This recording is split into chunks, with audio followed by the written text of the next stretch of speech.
Olá, estudantes, retornando para mais uma aula e, como prometido, na aula de hoje nós vamos tratar de calor e do equivalente mecânico para o calor. Então, uma boa aula a todos.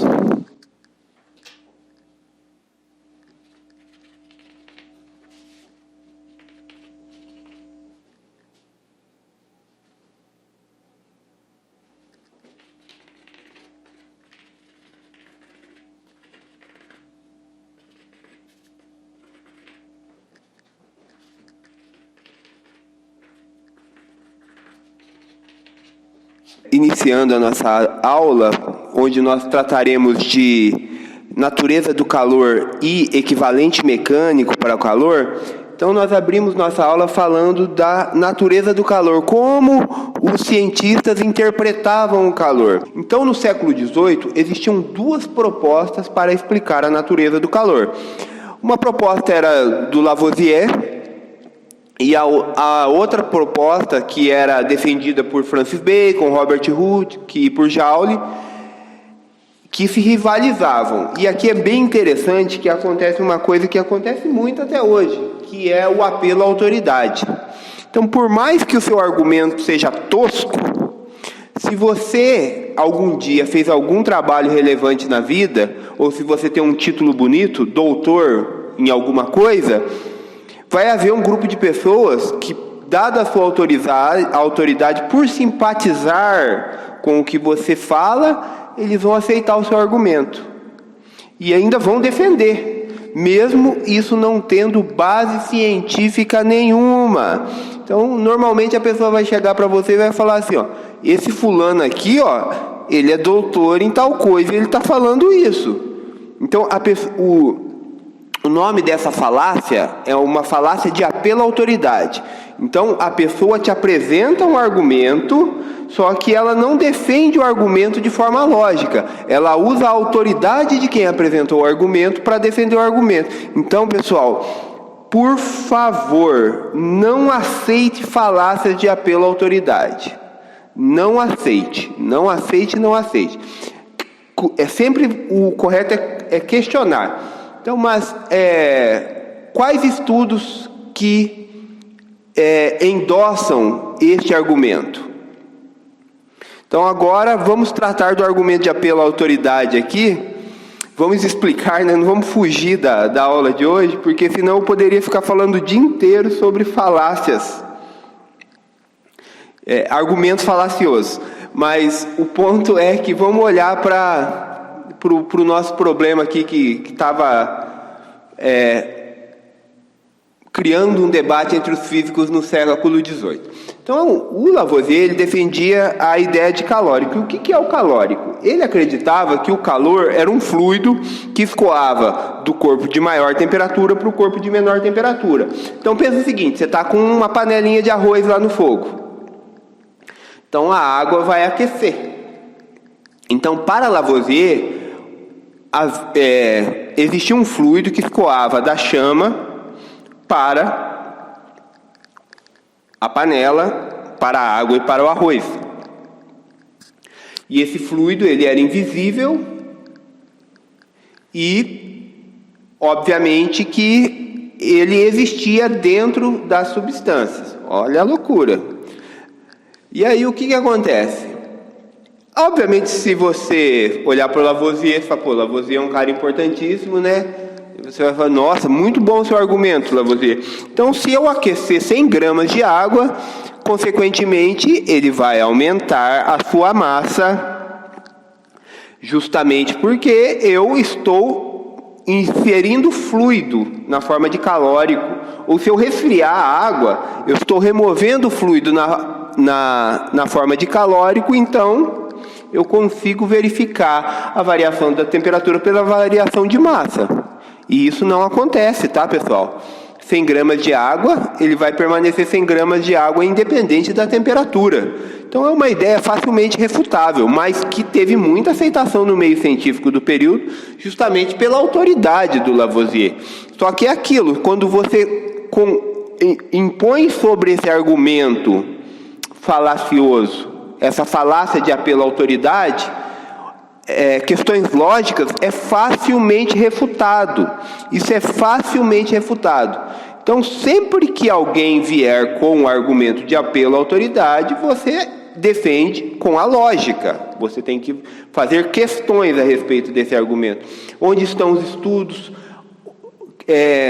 Onde estão os números? Então, se você fizer questões simples de lógica, você facilmente refuta esse argumento, que obviamente foi refutado, e a ciência, no final, ela sempre vence. Óbvio que esses tipos de argumentação, eles podem até sobreviver por um período, mas a experimentação, o método científico em si, vai derrubar esse argumento. Então, para outros cientistas, não dá nem para falar físicos, né? Porque eu tenho filósofos aqui no meio, eles acreditavam no calor como sendo algo que está ligado com a estrutura da matéria. Do que a matéria é composta? Então, a matéria é composta de partículas e essas partículas, elas se movimentam. Então, calor nada mais é que energia de movimento dessas partículas. Então, na aula de hoje, nós iremos verificar exatamente isso. Então, existe um equivalente mecânico para a quantidade de calor, e esse equivalente mecânico aqui, ele foi proposto por Joule. Antes de falar do equivalente mecânico, eu quero falar de caloria e de quantidade de calor. Então, inicialmente, vamos definir caloria, e aí depois, na sequência, quantidade de calor para tratarmos do equivalente mecânico.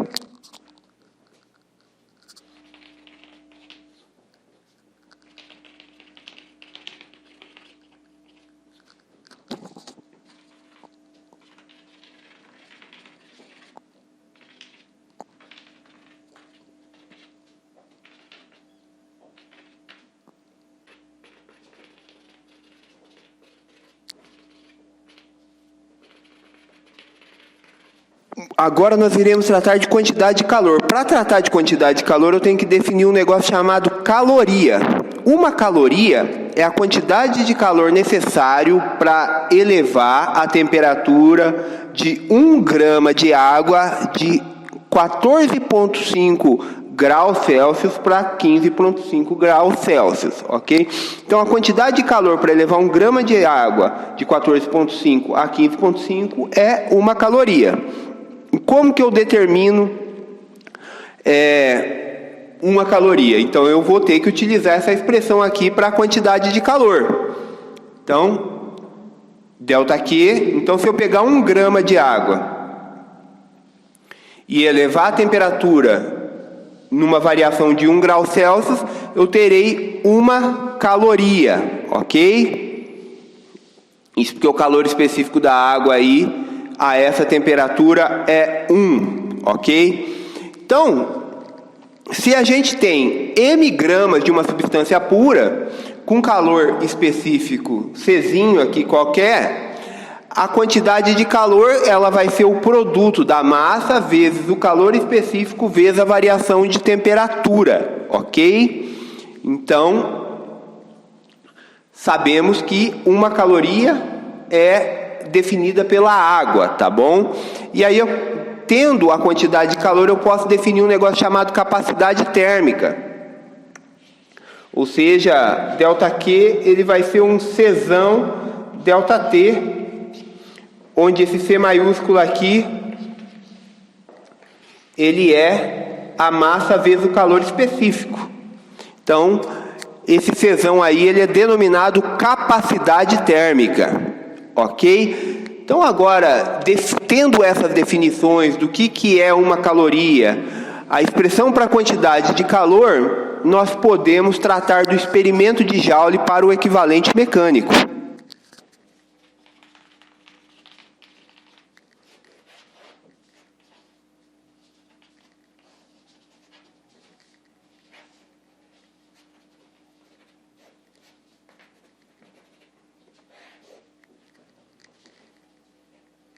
Então, o experimento de Joule aqui, ele é muito simples e muito interessante, e ele joga uma pá de cal aqui na ideia de calórico. Então, no que consiste o experimento de Joule aqui? Então, eu tenho um reservatório isolado adiabaticamente, esse reservatório aqui tem água, Então, eu tenho um sistema aqui onde eu tenho uma massa M, e essa massa M aqui, ela está ligada a uma polia que faz com que um conjunto de pás eles girem na água, ok? Então, obviamente aqui que se esse objeto ele cai em queda livre, ele vai cair com uma determinada, ele vai ter um determinado tempo de queda. Só que como esse objeto ele está preso e ele está movimentando essas pás aqui elas produzem atrito com a água. E esse atrito com a água, ele aquece a água. Então, o atrito das pás com a água, ele faz com que a água eleve a temperatura. Então, elevando a temperatura da água, eu sei quantas calorias eu sei qual é a quantidade de calor que foi transferido para a água. Por outro lado, como eu tenho o controle da queda desta massa M, eu sei qual foi o trabalho da força de atrito necessário para elevar essa temperatura.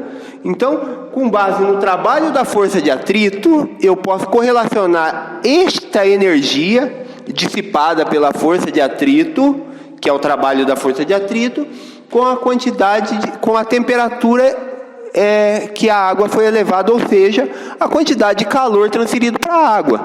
E o Joule repetiu esse experimento N vezes e ele constatou que uma caloria ela corresponde a 4,186 Joule. Ou seja, calor nada mais é que energia.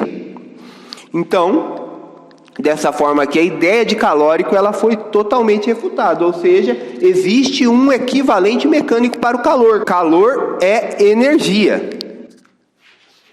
Então, sabendo agora que calor é energia, nós iremos na próxima aula tratar sobre a primeira lei da termodinâmica, que justamente é uma lei de conservação de energia e que tem consequências cosmológicas, inclusive de como o universo vai acabar, tá bom? Então, próxima aula eu explico isso para vocês. Muito obrigado por assistir às minhas aulas e bons estudos.